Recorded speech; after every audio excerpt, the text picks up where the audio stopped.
конечно.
На Вишью это был, что ли, Харбар?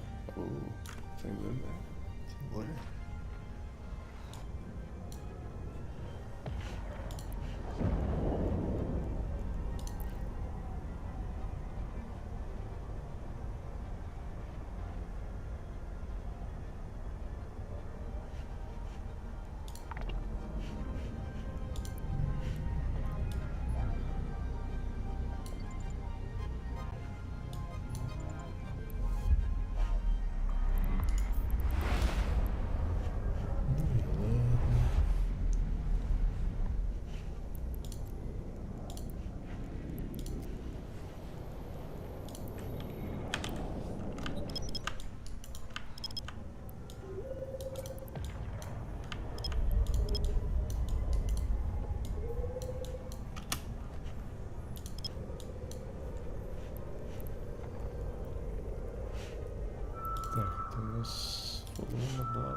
какой-то том.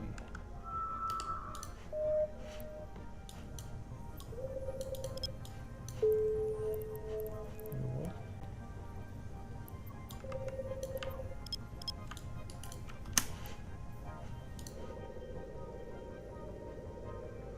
О май гад, серьезно?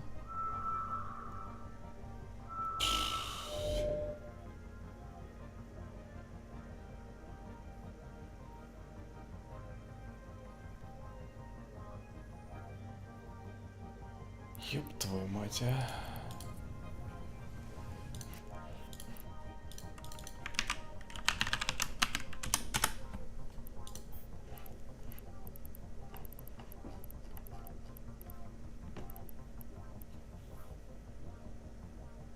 Блять, издевательство нахуй.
why these washboards can travel like sand dunes, slowly moving down the road.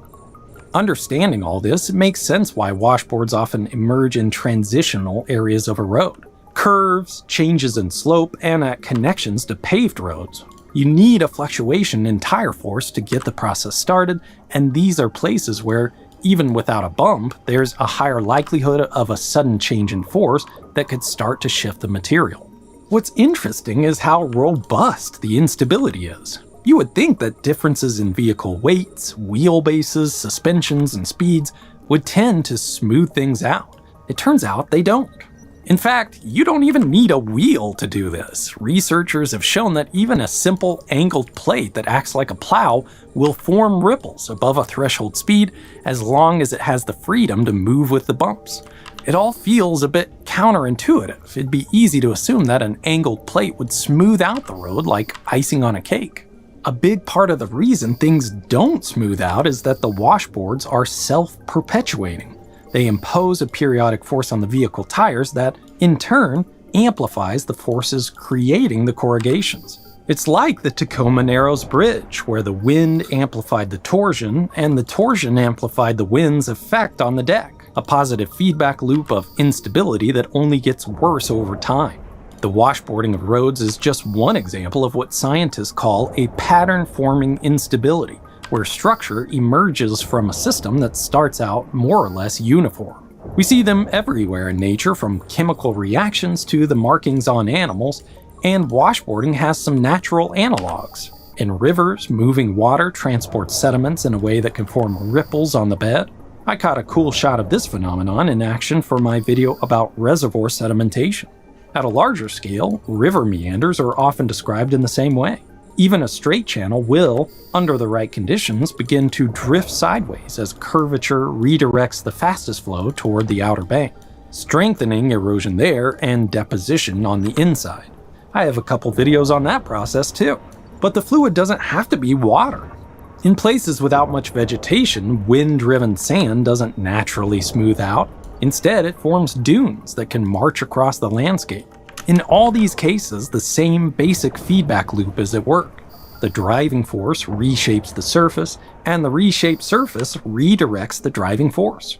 It's the same thing with washboards. Small bumps change how a wheel loads and shears the gravel, and that shifted, uneven loading moves material in a way that makes the bumps grow into a repeating pattern. Characterizing the factors that play a role in the formation of washboarding helps you make engineering decisions about how to avoid it in the first place. The obvious solution is to use a more durable wearing surface like asphalt, but we've already covered why it's not always the best option. Plus, it's not like asphalt is immune to damage. Speed is the most critical factor for washboarding. Maybe slowing down is a useful suggestion on a personal driveway, but it's not particularly viable as a widespread solution on public roads, especially the low-traffic roads where enforcement of speed limits is less than strict. We want to get where we're going, and we want roads that can safely handle the speed, so most of the focus is actually on the materials used in roadway construction. Typical roads use a base layer below the wearing course. It can get a lot more complicated than this, but in nearly every case, the base material is usually doing the heavy lifting. The material used for road base is broadly graded, meaning it has particles of lots of different sizes, from gravel size all the way down to microscopic clay-sized grains. Often it's made from crushed rock, which naturally produces a good mix of particle sizes. All those different sizes, plus the angularity of the crushed stone, help the road base lock together into a dense, strong layer. It's actually pretty remarkable. If you've ever walked on well-compacted road base, it feels almost as hard as concrete.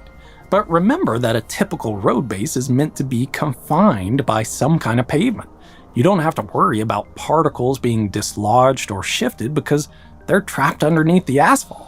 So generally, the wearing surface for an unpaved road is going to perform best if it has more fines than a typical road base, locking those bigger aggregates in better and offering more resistance to shearing.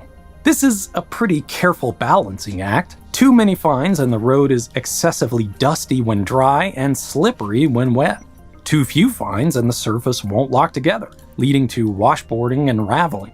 It's a pretty fine line to walk for an engineer, and the trouble is that it's not always a simple matter to source the right material. Road base is widely available because we use so much of it, so quarries and suppliers tailor their equipment and processes to meet those specifications. It can be much harder to get an aggregate operation to produce or blend a custom batch of material that works well for unpaved roads. In fact, except for the biggest projects with a commensurate budget, the material chosen for an unpaved road is almost always a compromise between what works best and what the local quarry can give you. Another option might be synthetic materials that can augment the properties of soil. These are used in all kinds of situations, including roadway construction, so it makes sense that they might help prolong the life of unpaved roadways and reduce the maintenance costs associated with washboards. I think it might be fun to test some of these out in the track here, since I already have it built. Let me know if you'd like to see a video on that. For something so common, washboarding is a reminder that we're still actively learning how the built world behaves, especially when it isn't perfectly rigid, smooth, or controlled. Researchers are still teasing apart the details of how speed, tire pressure, suspension, moisture, and grain size conspire to pick a spacing and then lock it in. Unpaved roads aren't a relic of the past, they're critical infrastructure for huge parts of the world, linking farms to markets, kids to schools, and communities to clinics. And if a road corrugates, it's not just annoying. It slows everything down, shakes vehicles apart, can lead to crashes, and makes maintenance a constant uphill battle. The more we understand the physics of washboarding, the better we can engineer roads that stay safe, smooth, and reliable, even when the only tools you have are local materials, a grader, and a limited budget.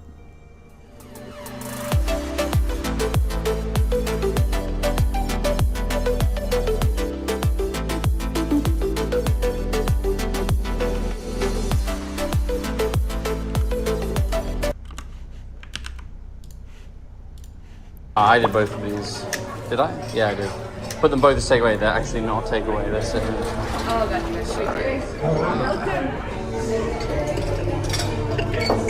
Oh, you've got the ice there. Is that okay?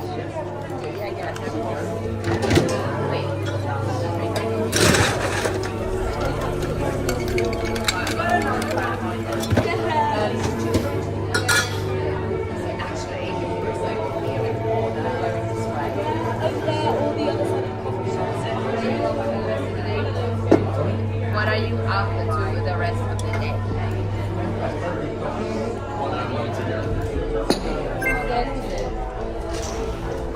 We're building a boat too. Boat.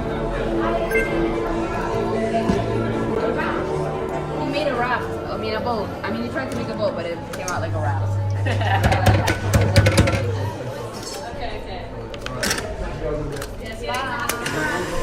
Cold brew.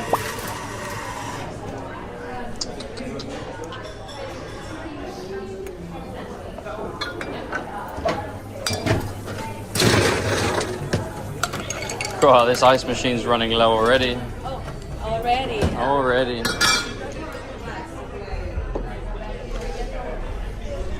Iced Americano, sorry.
Ice, ice, ice.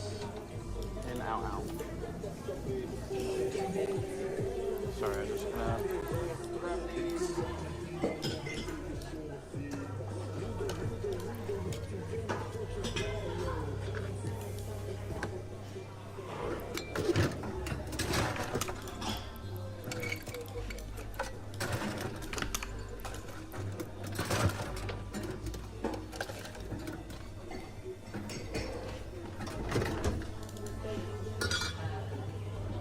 Regular, regular.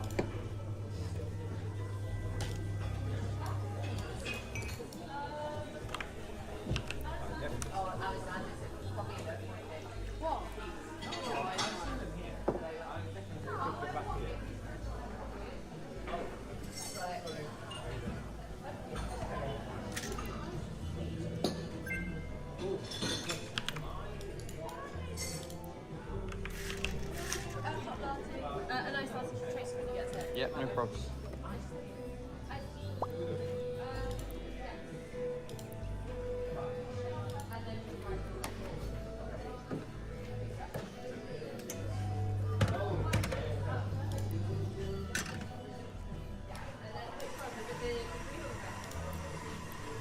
Ice latte? Thank you.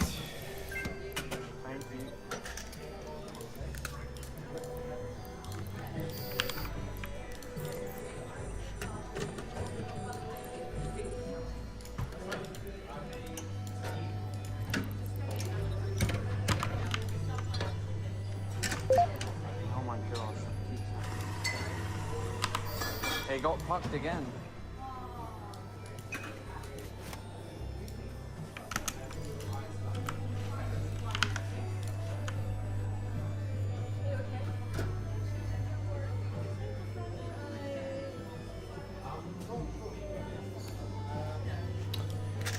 Блять, какая же это хуйня. Yeah, that one in particular. Ice latte. It's this Malconic. I love it, but it always plays up like this.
Is Tracy's with oatmeal?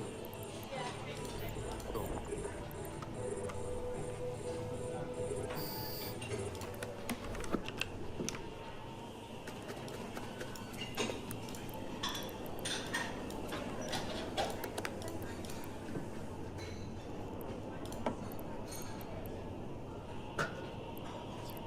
That's hers. I'll just leave it on the back bar.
fast.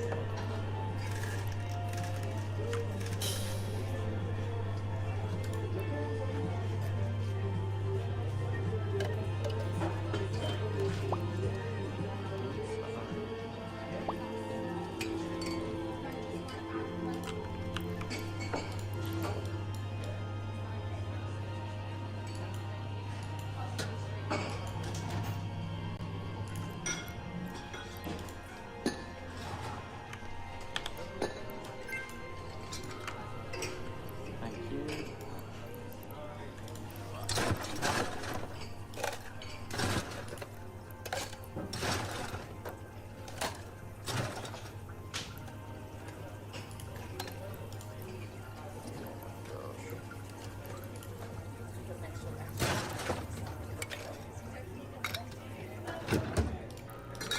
Oh, that's yours, by the way, Tracy.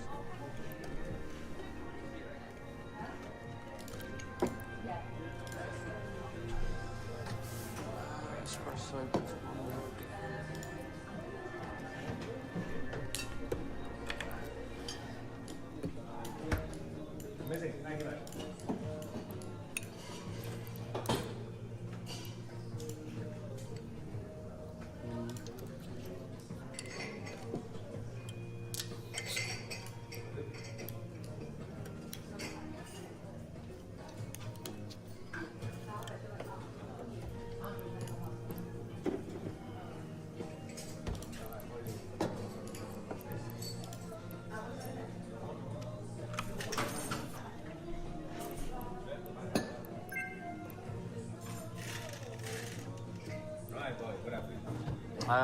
If there's any new tickets there, we're on them. I've got the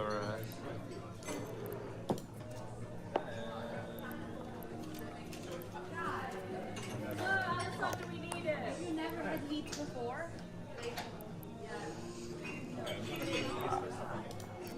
Thank you.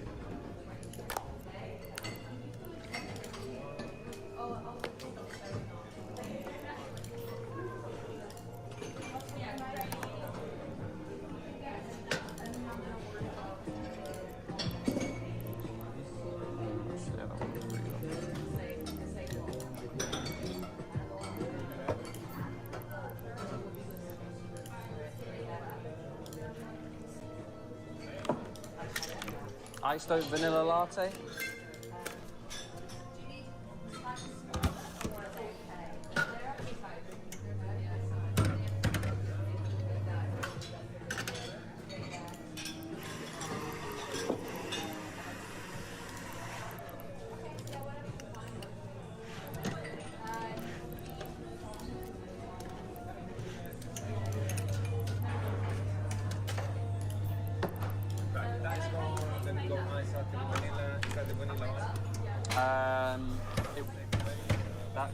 I just put that in the wrong cup. That's fine. Do you know where's the vanilla syrup? Yeah, it's just there. I'm just gonna put it in this shot. I'll mix it in the shot. Oh, you mix it there? Yeah, yeah. Just because otherwise it sits at the bottom and then you drink it. Do you want to do the iced oat chai? I have no idea how you do it. Yeah, I don't know either. I don't know how to do it either. That's why I was like, it's takeaway, so I'm just gonna move it. Oh, thank you so much. Right, yeah, I'll put vanilla in this.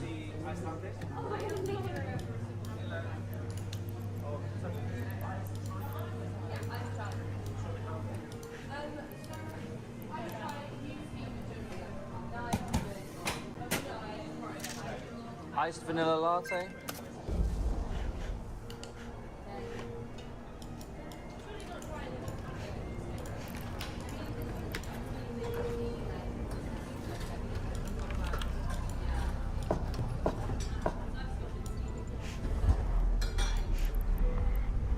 Iced latte extra shot.